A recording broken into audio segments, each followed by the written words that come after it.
There's a new law and a new EDO form. If you respond to CIT calls, things have changed.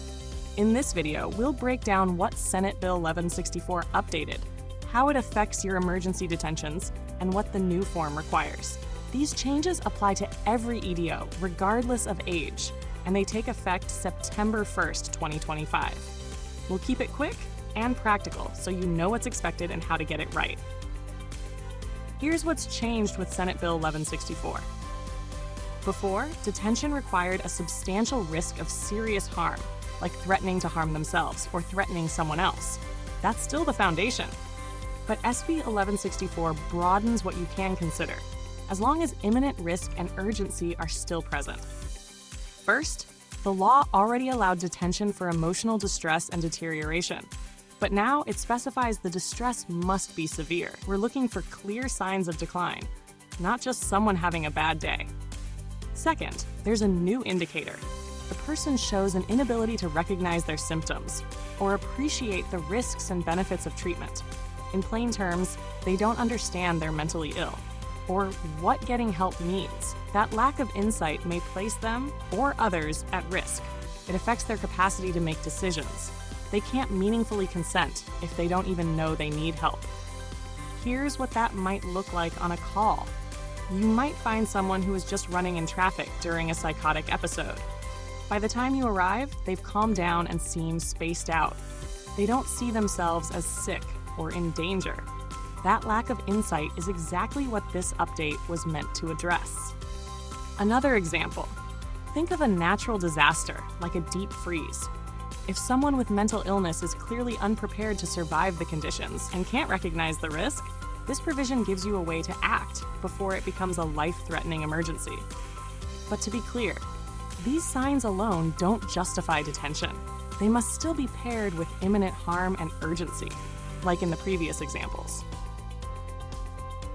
Let's break down the full updated criteria. There are 4 elements that must all be present for an emergency detention under SB 1164, and they build on each other. 1. The person appears to have a mental illness or is showing psychiatric distress. We don't decide the cause. It could be mental illness, drugs, a medical issue, or something else. We document symptoms, not a diagnosis. 2. Symptom indicators. Because of that illness or distress, the person is actively showing at least one: substantial risk of serious harm, severe emotional distress and deterioration, or an inability to recognize symptoms or appreciate treatment. For this element, one indicator is enough. 3. Imminent harm. You reasonably believe that without immediate intervention, the person is likely to suffer serious harm or cause harm to someone else. It must be present for every detention. 4. Urgency. There isn't enough time to safely obtain a warrant. Thus, the situation requires immediate action. In Harris County, the mental health warrant process can take days. If you don't have that time or no responsible party is available, then urgency is met.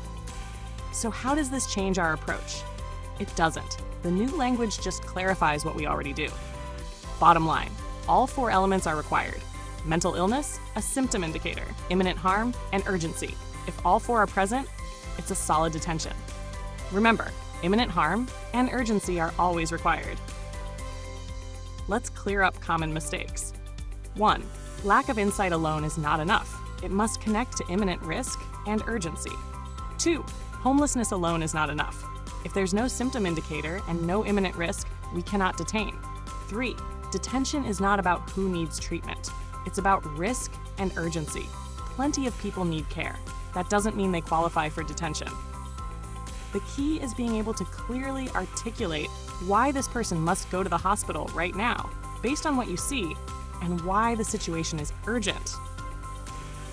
The new EDO form is laid out differently, and it mirrors the 4 legal elements we've just talked through. But the logic hasn't changed. The form doesn't ask you to think differently.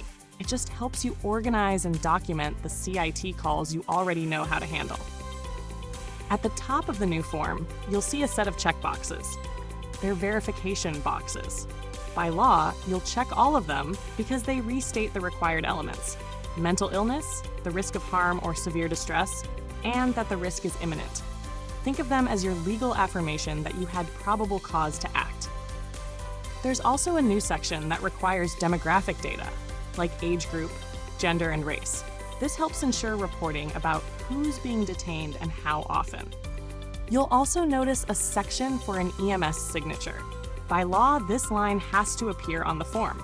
But here's the catch. An HPD officer does not need to complete this section, even if EMS is present.